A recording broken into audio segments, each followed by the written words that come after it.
Oh, I'm Penny Rosenwasser. I'm Jewish, American. I'm 55, middle class, lesbian. Uh, and I've been a social justice activist since my early 20s, since I was in college, around the time of the Vietnam War. I grew up in a really assimilated, white, Christian, middle class suburb of Northern Virginia. Most of my friends' parents worked for the Pentagon. They were majors in the Army, and I felt really out of it that I was Jewish. There were a couple of Jews in the neighborhood, but I felt really different. I didn't like being different. And I went to Jewish Sunday school reform. We were Jewish reform. Every week from the time I was 4 till I was 16 and got confirmed. You know, we did the Jewish holidays, we did Christmas, we did Easter. My parents wanted us to blend in as American. And they both grew up with very strong, positive Jewish identities. My dad was in Yonkers, New York, and my mom in a small town in South Carolina. Her father owned a dry goods store there. They were I think, the only one of two Jewish families out of 2,000 people. But I think, I didn't like being different. I wanted to be Protestant like all the other kids. We grew up in an atmosphere of tolerance. And then in college, I became a social justice activist around the Vietnam War and anti-racism work, and got involved in all kinds of social justice issues, but really distanced myself from anything Jewish. I mean, didn't hide that I was Jewish, but it's not something that was important to me.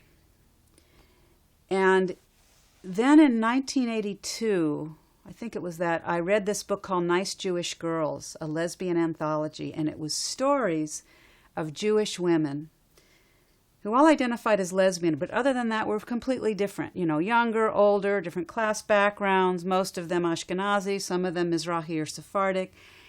And these were emotional stories, and for the first time, I really connected to Jewishness in a positive way, and I got really excited about it. I mean, up until that point, which was my early 30s, people would say to me, "Gee, Penny, you don't look Jewish."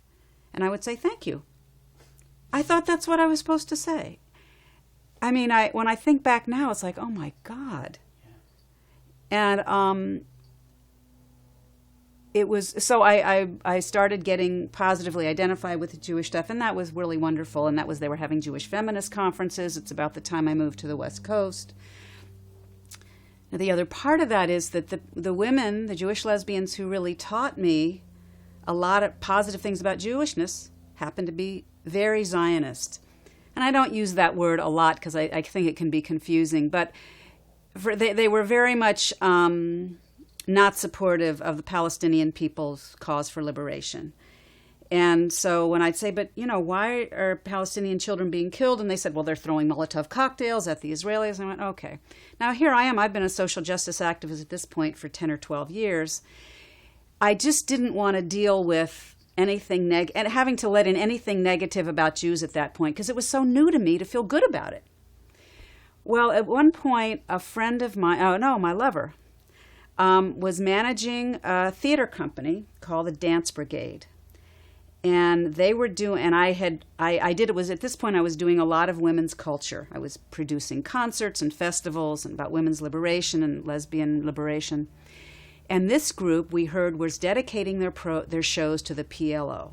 Well, I thought that was terrible and was really angry about it. Well, my lover, who I really adored and respected politically, was managing this group, and she said, "Penny, please come to their show." She was begging me. And it was at the Vancouver Folk Festival, and I remember sitting on the lawn with her watching this production, and it was a reenactment of a Jewish nurse, Ellen Siegel, who was taking care of Palestinian children who were dying as a result of the massacre at Sabra and Shatila in Lebanon in 1982. Nina Fichter was the actress's name, who just died recently, and Nina was reenacting the role of the nurse, taking care of these children. And I started sobbing. I just broke down. The theater got into my heart. It kind of circumvented my head. And I remember sitting on the lawn with my friend Colleen right there, my lover Colleen right there, and just sobbing. And I didn't know how to hold it all, how to deal with the fact that Israel was doing, the Israeli government and military were doing these things that were reprehensible to me as a social justice activist, and to also still hold that I could feel good about being a Jew. I didn't know how to hold it, but I knew I had to figure it out, and I couldn't push away what the Israeli government was doing to Palestinians any longer. And I talked to my friend Robbie Osman, who told me he had been to Palestine with Barbara Lubin, and I called her up. And I said, "Are you going back?" And she said, "I'm not going right away, but you can go." And I went and met with Barbara, and she gave me all these names. Oh, you call so-and-so and call so-and-so, Israeli peace activists, Palestinians. And, this is where you stay. And I was going to go with a friend, and at the last minute, the friend backed out. And I was, at this point, I was a radio producer at KPFA, our Pacifica community radio station. So I brought my microphone and my tape recorder. And I'll never forget I got there, so here I am by myself, but I'm, on my adventure. And I do the tours. You go to the Judean desert, and you ride the donkey and the Dead Sea. And I in Masada, which was this really important place in Jewish history where the martyrs defended themselves. And then I called the Palestinians that Barbara had given me. And this young woman named Hadija comes to get me, and she's got her jeans on, and she looks really hip, slick, and cool, and she has a little beat-up Volkswagen, and she's driving me around the West Bank, up and down these hills. We're going to medical clinics. And so I'm being in my little interviewer mode and going, so Hadija, at this point, the Intifada is happening, which Palestinians call, I'm trying to think of what, it's about changing things from the roots. That's what they say Intifada means in Arabic. And so I say to Hadija, what is your goal for the Intifada? Now, in my head, I know the answer. The answer is 2 states for 2 people. Hadija didn't know that was the answer. And she said to throw all the Jews into the sea. Now, I've been here like 3 days. Inside, I'm kind of gasping. But thank heaven, also, by this point in my life, I've gotten involved in women's spirituality. And one of my mentors is a Cuban shaman who has taught me about keeping an open heart. And I talked to her just before I left, and she said she would smoke on her pipe for me, and I had in my head keeping an open heart. So when I hear Hadija say this, I just take a deep breath and try to just stay really calm and why do you say that? Well, come to find out, her mother's legs had been blown off by an Israeli explosive when Hadija was a little girl. So she grew up with a mother who was disabled and bitter. And once I heard that story, of course I understood why she'd feel disabled and bitter. And that was really powerful for me. And that trip, this was I think in 1989 or 90, it changed my life. Palestinians took me into their homes. It was great having the microphone. You just open the microphone, everyone wanted to tell their story. They knew I was Jewish. I spent the night in different homes in the West Bank and Gaza, in refugee camps. I felt so comfortable there. It felt so familiar. The food, the talk, the arguing, the humor. These were people who spoke English. Most of them, or at least their kids did. There was nothing against my being Jewish or American. I felt totally embraced. And so I was just say, tell me about your life. And I learned so much. I remember at one point going to Gaza, and my friends had said, you take the service and you get it from this place in East Jerusalem. And, they told the driver. Well, we get to the checkpoint going into Gaza, and the guards at the checkpoint stopped the cab, made everyone get out. They said that the driver owed some kind of taxes, and they wouldn't let him go forward. So here we are. I'm with 6 folks who are all presumably Muslim. The women have on headscarves. Nobody speaks English. I'm in Gaza. I've never been there before. This woman, I have it written down where I'm going. She comes up to me. She takes me out onto the highway, sticks out her thumb. This is a woman in the traditional dress. Sticks out her thumb, flags down a truck, shows him my note, and that kind of hospitality and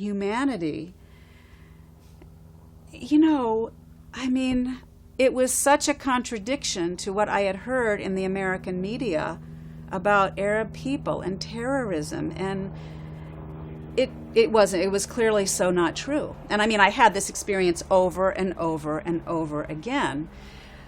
And then I had wonderful experiences with Israeli peace activists, especially the women. They were saying the women were the heart of the Israeli peace movement. And whether standing there at Women in Black or the different anti-occupation groups at the time. So I really felt connected to both the Israeli peace activists and Palestinians. And when I came back, I was there about 3 weeks.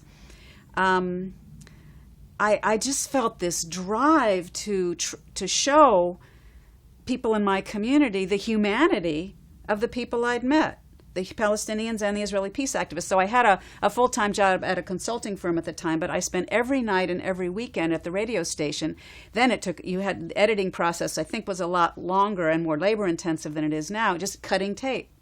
And I produced about 12 different half-hour shows with interviews with the different people I had done, just to try to show their humanity.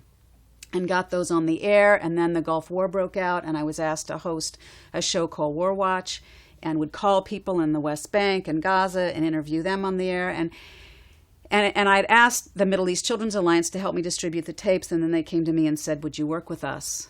And somebody called up and said, "I've heard your interviews on the air, and I've called a book publisher, and they want to publish it, your interviews." And this was Curbstone Press in Willimantic, Connecticut.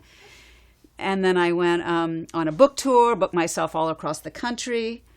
Again, I put together a slideshow with the soundtrack from the interviews I had done, so you could hear the voices of the Palestinians, especially the women. That was always a real strong interest for me as a feminist, and the Israeli peace activists, just to talk about, from the perspective of being a Jew, working for the liberation of all people and feeling a responsibility as a Jew to contradict what a Jewish Israeli government was doing.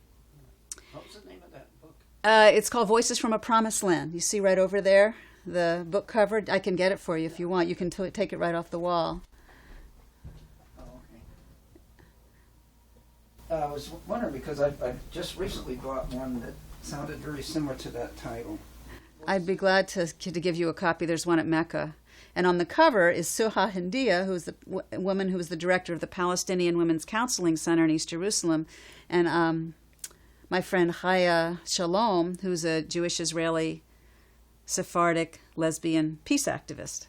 And so it was Voices from a Promised Land, Palestinian and Israeli peace activists speak their hearts. And how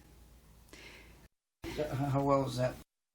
It sold a few thousand copies, but it's amazing how wherever I go, people go, "I read your book and it changed my life." Cindy Corey, when she realized who I was, she said, "Oh my God, I've read your book. Oh, you're famous." And this was in 1992. So it's for only having been printed a few thousand copies, it really has made its way around. On their way into writing. Yeah, it was really.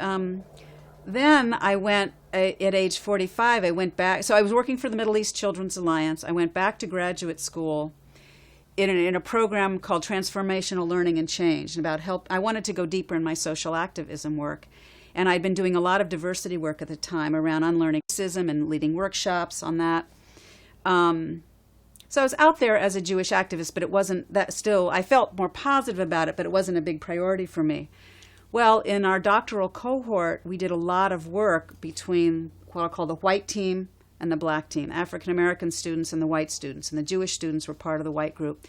And we did a lot of experiential work on listening to each other, hearing stories, and digging. And then the white group met on our own, kind of digging deep to unearth the roots of our racism. And there was one point when a Jewish Israeli woman and the woman in the group was talking about, in Israel on Rosh Hashanah and Yom Kippur, all the cars stop and no one drives. And I listened to her and something inside me shifted and I just started sobbing, because I felt, as much as I don't relate to what the Israeli government is doing, I felt what she was saying in terms of the sense of connection she had with all Jews. And I realized, again, I think as a result of doing all this anti-racism work and going to the core of that, I realized what I had lost by growing up assimilated, that I had really lost a positive connection with myself and my people. And I had gained, then I was in a film about women and racism. It was a film, I was head of a Jewish council, and I was saying in that film, you know, I lost this sense of connection, but I had my voice. I had my white middle-class voice. And Lulua Khazum, who was in the film, who was Mizrahi, said, Penny, you didn't have your Jewish voice. And again, I felt all of a sudden like my whole body had been cut off, and my whole life I'd just been speaking from my stomach up. And all of a sudden I felt my voice coming out of my whole body. How I'd always just learned to repress that voice. I'd somehow gotten the message, even though, for example, the Holocaust was never talked about in my family. I had gotten the message, it's not safe to be out as a Jew and to really speak as a Jew. And later in that filming, I actually broke down in tears and started sobbing about how I had learned really to feel disgusted at myself and my people as Jews. And I felt like there were worms crawling on my body, and I was trying to brush them off. And I'll call them like the worms of internalized oppression. And I think how the society and culture teaches so many of us to hate who we are and where we've come from. And when I tell this story, a lot of women of color relate to it as well. And I think the country was founded on white Christian norms that were brought over from Europe. And anything not, especially not Protestant, is taught as there's a way you distance from it, or it's not. Like, for example, how Jews show fear. We tend to show fear. We get called neurotic. We get called annoying. We get called irritating because we show fear in a different way than Protestants show fear. My friend Sherry Brown says when Protestants are afraid, they tend to be kind of stoic and have a stiff upper lip. When Jews are afraid, they run out and start 5 new organizations. It's just a different way, but it's, like black people get targeted for being angry, or it's ways that I think the way that both anti-Semitism, racism, sexism can show up in this culture. Anyway, there's a whole lot I could say about it here, but as a result of going through this big cathartic experience, I've been reclaiming my Jewishness on a much deeper, more authentic level. And so when this intifada broke out, 2000, and I had just started writing my dissertation at that point, I became more active from more of a Jewish positioning, that it was really important to me to speak out very vociferously as a Jew. Not that had been hidden before, but coming from a much more self-loving place, a much prouder place as a Jewish activist. And so that's why I'm on the board, along with still working at the Middle East Children's Alliance. And I'm very proud of that work, of the over $8 million that we've raised in humanitarian aid for Palestinian and Lebanese and Iraqi children. I'm also really proud to be on the board of Jewish Voice for Peace and a member of Bay Area Women in Black, and to stand very strongly as a Jew, along with thousands and thousands of other Jews, saying what's happening, what the Israeli government is doing is not in my name. And it's upsetting to me that there's a big organized portion of the Jewish community, the Jewish Federation and Jewish Community Relations Councils. I think it's fine to have a difference of opinion. As Jews, that's been part of our heritage. There's this joke about 2 Jews, 3 opinions. But the Jewish Federation has acted as if it is the voice of the Jewish community. And in fact, I think it represents a significant segment of the Jewish community. But there's thousands and thousands of Jews that Jewish Voice for Peace, for example, also represents. Jews, many of whom are unaffiliated. I happen to be a synagogue member. I'm a member of Kehillah Synagogue in Oakland. I'm proud of that. But a lot of unaffiliated Jews who are very much angry about what the Sharon government is doing. So I could go on and on, but just to comment, it seems like you've become a self-loving Jew. Oh yeah, I mean I'm working. It's a work in progress. And I think it's also. There's ways that I found the internalized anti-Semitism colludes with the internalized sexism, that as women in this society we're taught to hide parts of ourselves. And, so those things, it's hard to know where one stops and the other one leaves off and the other begins. But yeah, it's very important to me. Yeah, I once did a web search under the category self-hating Jews to see what, and sometimes I'd find websites that had to do with, Jews speaking out politically. Then I found some sites that had to do with, getting nose jobs. Absolutely. I'll just point out this book right here, Jewish Self-Hatred by Sander Giltman, and he goes through, especially in Europe, and talks about people like Karl Marx and Sigmund Freud and a lot of famous Jews who grew up hating themselves as Jews, and some of Marx's theory. I mean, he blames Jews for capitalism. But your point about the nose jobs, that's a really important point in terms of Jewish women, that I'm just completing my doctoral dissertation on how Jews have been psychologically affected by anti-Semitism. And a big chunk of it is, as Jewish women, we've been taught to feel that we're both too much and we're not enough. And we're too much, like we're too Jewish, and we're not, and sometimes we feel like we're not Jewish enough, or that we're not Christian enough. So that's the whole thing, I think, around changing our noses, our bodies, our hair, our figures, our names, trying to cram ourselves into this box. One of my Jewish friends, Susan Freundlich, said to me, it's like you're a minor voice and they've tried to shove you into a major key, which I think is a lot the way that assimilation works in this country for a lot of people. And so it's not to blame anyone about that, but it is to say we need to make the space bigger and make the tent bigger, and there's room for us to be our own shapes, and it doesn't take away from anyone. And no one deserves to be mistreated for who they are. Okay, there's one question that I've been asking everybody, at least on this trip, and it's kind of an open question. If there was an ideal, and I won't define what it is because that'd be up to you, an ideal solution for the troubles in Israel-Palestine, how would that look? Well, I think for a lot of years, a lot of Palestinians and Israeli peace activists have been putting forth solutions. I don't think it's that complicated. Israel needs to withdraw from the West Bank and Gaza and East Jerusalem. Palestinians need to be allowed to have a viable, independent state.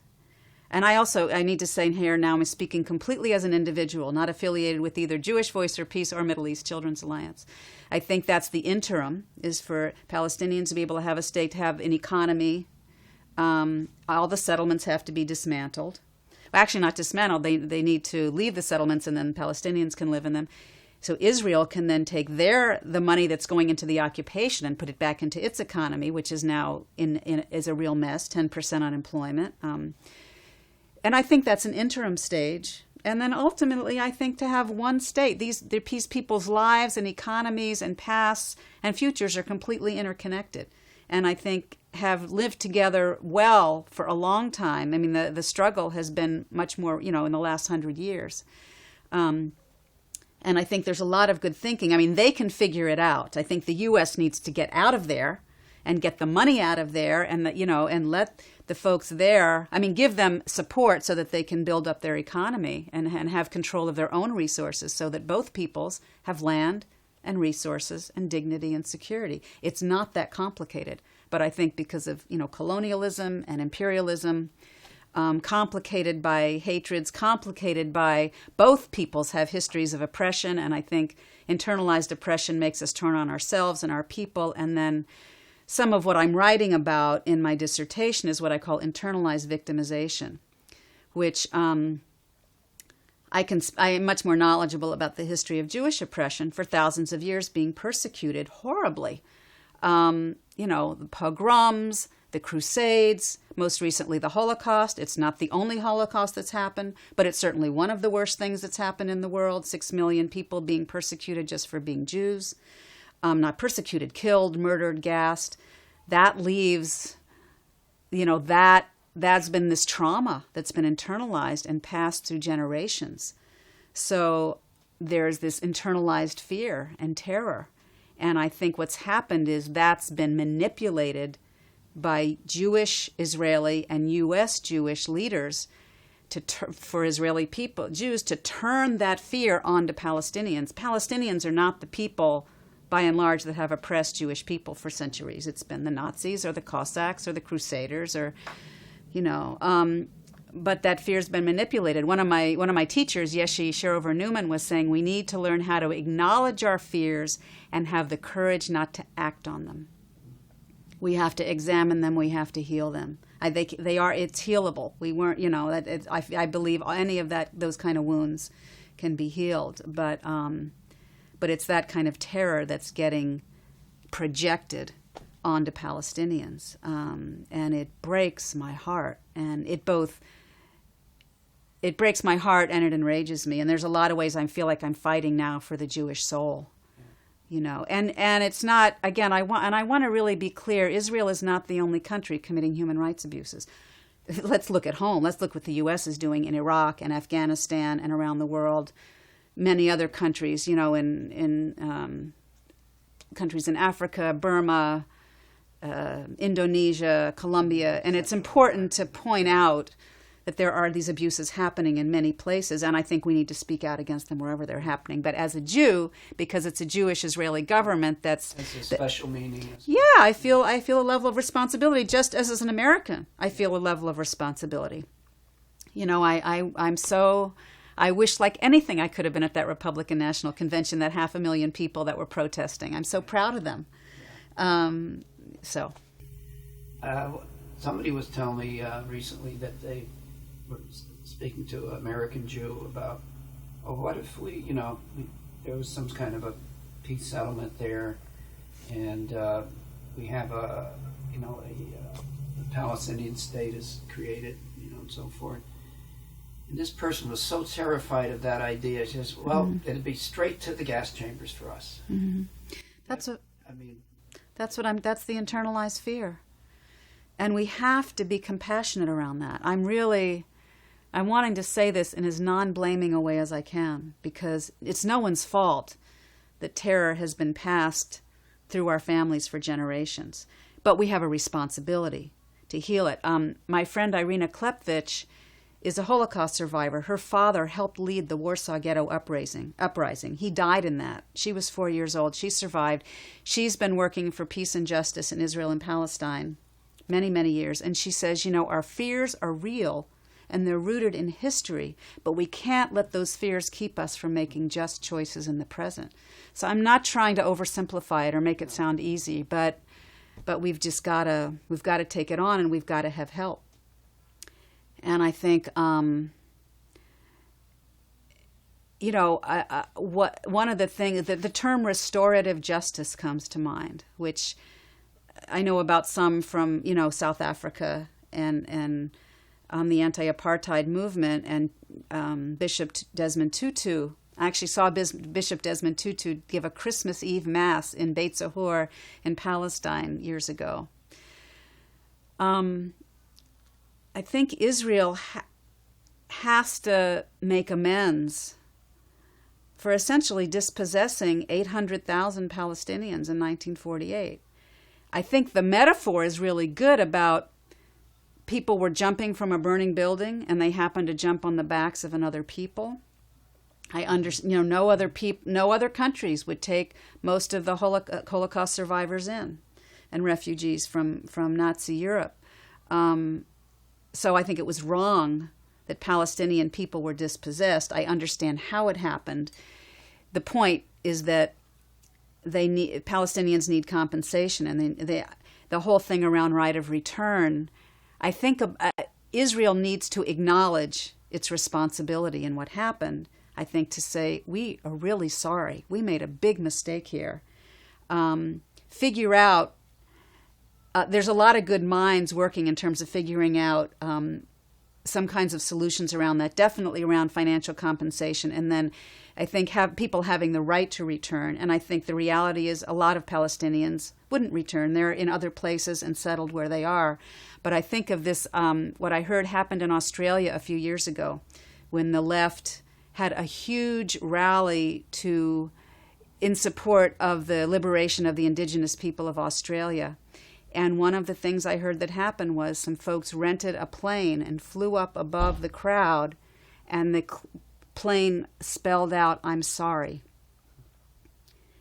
And I think just the power of apologizing, just like in this country, I think it's totally connected about how this country needs to make amends and reparations to Native American peoples and African American peoples, who, and that apology can go a long way.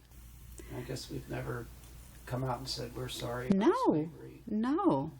Clinton had an opportunity and he blew it. And I was hoping he would go there and he didn't. And it's not too late. But I don't think true healing can happen until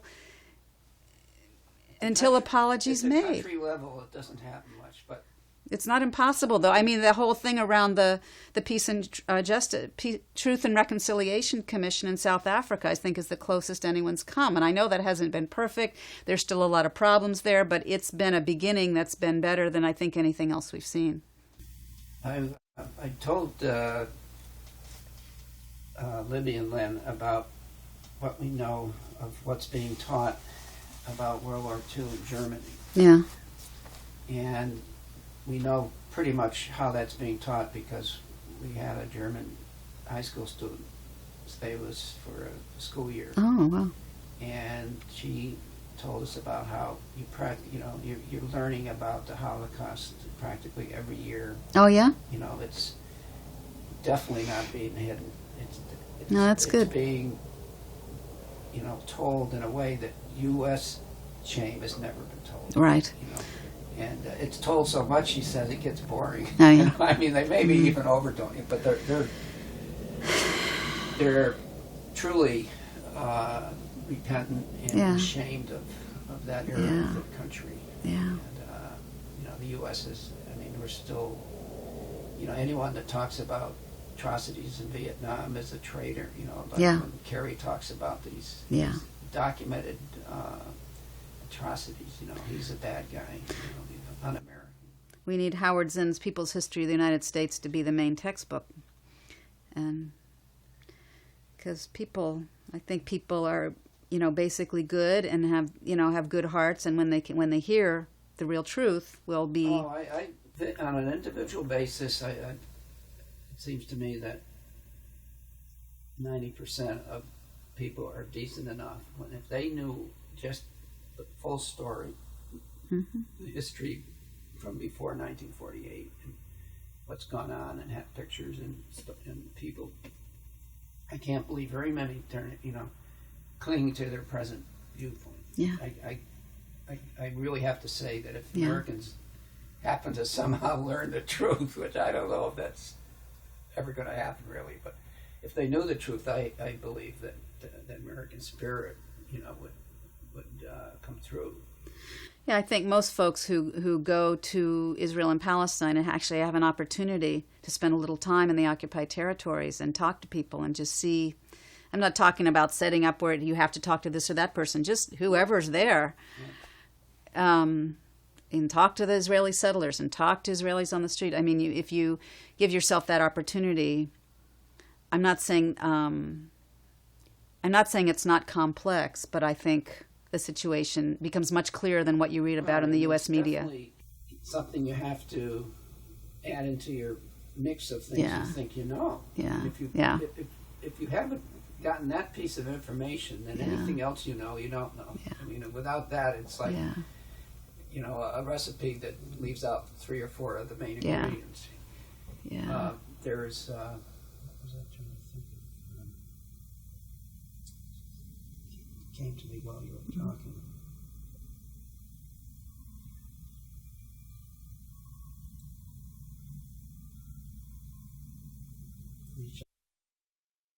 They're done. That's fine. I'm interested in the topic of your doctorate work, and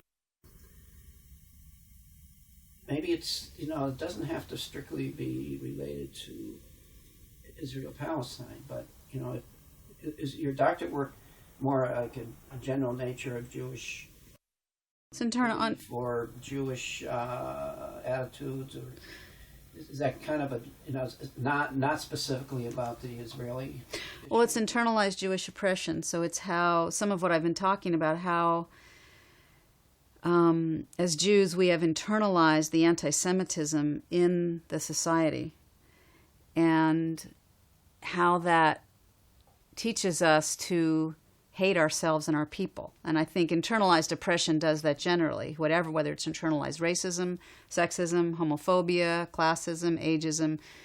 They're messages that you get. We're not born with them, but they're messages. It's like a social control. Sally Kempton is a feminist that says, who has a quote something like, "Beware the enemy who has outposts in your head."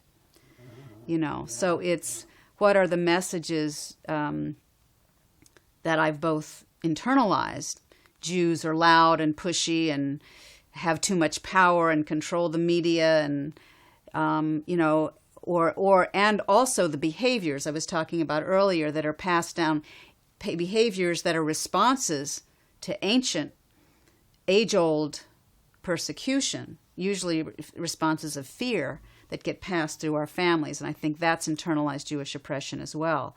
So looking at that, I met with a group of Jewish women for a year, and we compared our stories. And there were 10 of us initially from age 23 to 50, from different class backgrounds, grew up all over the United States, some Mizrahi, mostly Ashkenazi, different sexual orientations, all activists, but with different Jewish backgrounds, some very observant, some not at all. And we had a striking similarity in terms of how we experienced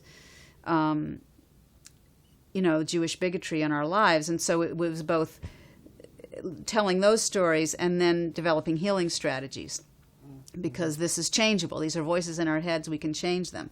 One of our big findings was that it's not just something you change through talking. I mean, it's not something you just change through reading or talking about it. It usually involves some kind of a somatic embodied process that might be something like co-counseling or breath work or meditation, but it's about healing the wounds that have accumulated in our bodies, but that we do have a responsibility. But I think the key thing is realizing a message of internalized oppression is that there's something wrong with me. And I can feel that as a Jew. My friend Taj can feel that as an African-American woman. Another friend can feel that as someone transgender. And I think the reality is it's the system of oppression that we live under in an oppressive society. And that's where the problem is. But any of these oppressions teach us to take it out on ourselves and each other. And I think it's a key way that anti-Semitism manifests. I was just at a conference, presenting at a conference, Anti-Semitism on the Left. I don't think that's the biggest problem right now, but as Sherry Brown says, that the left needs to be part of the solution. There's never a good time to talk about anti-Semitism. There's always a reason why you shouldn't talk about it. It's not as important. And I think the reality is it's because anti-Semitism doesn't look like racism. It hasn't kept Jews poor. Jews are not in prison right now because of anti-Semitism, or at low-wage jobs, or get tailed in the shopping mall. That's not how it manifests. A lot of how it manifests is by scapegoating Jews for ruling class policies.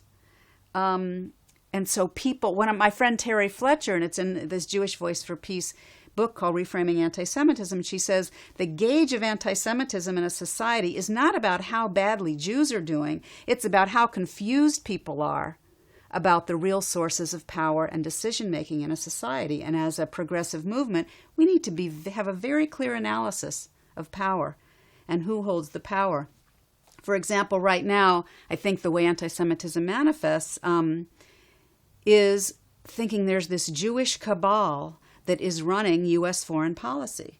Because, for example, Wolfowitz and Pearl and Abrams, who are Jewish neoconservatives, who definitely have positions of prominence and influence, and have had a neoconservative agenda for a long time. But I think the point is Not that they're running the show, but that what they happen to believe is consistent with what U.S. foreign policy has been for many, many years, and is what the U.S. Christian, white, male, predominantly heterosexual ruling class interests are.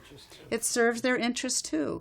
It's how U.S. foreign policy has been for many, many years. And so it's convenient to blame it on this Jewish cabal, and it takes the attention away from white ruling class Christian, predominantly Christian policies. And I have fallen prey to it myself. And it's not to say that people believe that stuff are even anti-Semitic. I think they're confused.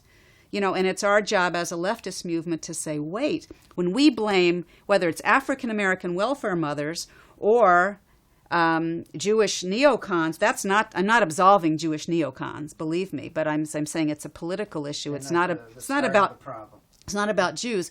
When we scapegoat either African American mothers on welfare or Jewish bankers as the problem for our economic woes or our societal woes, that's taking the heat off who's really making the decisions, and it leaves them free and clear. And it's confusing, but we just need to have a very clear class analysis, and that's some of what I'm writing about. I think one of the books, Noam Chomsky's books, where I think it was he describes the amount of influence that Jewish groups have, political influence that Jewish groups have in this country, but he said it's very unlikely that alone explains that it's very unlikely that Jews could have that much influence if it wasn't okay by some higher level of control or level of power. It's like you're okay because we like what you're saying, so we're not going to hurt your goals, or your goals are close enough to ours that let you run, and we don't have to. And in fact, you can be the bad guys. Well, that's exactly the point. I mean, there's a quote from James Baldwin that Jews have been set up to do the dirty work of Christians. And part of the way Jewish oppression has manifested over the centuries is this pattern of scapegoating. And, so a country in the aristocracy needs the skills that Jews have. Historically, Jews weren't allowed to own land, weren't allowed to practice a lot of professions. We were allowed to collect taxes. We were allowed to lend money because the Christian church thought that was terrible, wouldn't let the Christians do it. So, when the tax collector comes to your door and you're a peasant and you don't have the money, it's easy to blame that visible tax collector rather than blaming the aristocracy. And when the peasants rise up and revolt, great, let's expel the Jews, let's murder them, let's have a pogrom. And it's, today, let's blame, the Jews on the U.S. foreign policy on the Jews, which is, again, not to say that Jews aren't culpable sometimes. Because of a history of oppression, we've sometimes made deals that I feel ashamed about. Yeah. We've colluded with the ruling class because we wanted to be secure. We were tired of being, always threatened and kicked out. Michael Lerner calls this our hidden vulnerability. And I think the point is not to blame anyone for that, but to help provide people real security, which I think a lot of people going into that, making like the deal with the devil to survive and to, you don't have many choices back in those days. I know, you wouldn't you can go out here and pick 100, go apply for 100 different kinds of jobs. But it happens today still, and I think that there's the Jews often end up in the position of mid-level managers, whether it's as a landlord or as the head of a small business. Or a teacher or a social worker. Rabbi Robert Marks in Chicago, who does wonderful social justice work there, says often people lower down on the economic ladder blame their problems on the Jewish landlords and shopkeepers, not on the Christian-owned utility companies which are setting the policies that are oppressing people in those neighborhoods. They can't think that out. So it's easy to scapegoat the Jews, and then Rabbi Marx also says, and if Jewish landlords are participating in exploiting people, we need to call them out on that too. It's not excusing anyone. It's saying we all have to be responsible to treat each other justly. The impact that's having. Yeah, so I think all of those pieces are an important part of it. Yeah. But to look at that historic cycle of the way that anti-Semitism has worked, and to see is it working there again today? No, I can't understand it being just sometimes portrayed as something built into non-Jews, as some genetic code that somehow, that there's some gene that says hate Jews. I mean, I can't believe that. I don't think it's a gene, but I think that this country was founded by folks who had come from Europe, where the basis of that society was hatred of Jews, Christian hatred of Jews, because of the old accusation of Jews killing Christ, the ridiculous idea that Jews were using the blood of Christian children for rituals, and being pissed off that Jews wouldn't convert. And I think those hatreds came along with the racism that was preponderant in the 18 and 1900s that were saying... Christianity has played a pretty bleak role. Christianity, but also I was saying the racism of this racial determinism that was, that Jews were biologically tainted and were tainting the Aryan race. And that's what was responsible. I mean, it was that ideology that undergirded Hitler's Nazi Holocaust. So I think we have to fight all of those tendencies and beliefs. And it's just like I have racism in me. Someone else might have anti-Semitism in them. That's not to say anyone's bad. We got taught this stuff. We need to unlearn it. And we need to fight the system of oppression that is trying to control all of us to get, money and power for a few misguided, confused, wounded people who happen to be running the whole show globally. Some of whom are Jews, some of whom are people of color. But because Colin Powell and Condoleezza Rice have positions of some influence, I don't think people say, the black folks are running the show, or there's no more racism. Same thing. I think that doesn't mean there's no more anti-Semitism. They have to fit the mold pretty carefully. Yeah. Or, like this accusation that Jews run the media. It's true that in the field of mass media, Jews have a disproportionate influence. But the preponderant influence are Christians.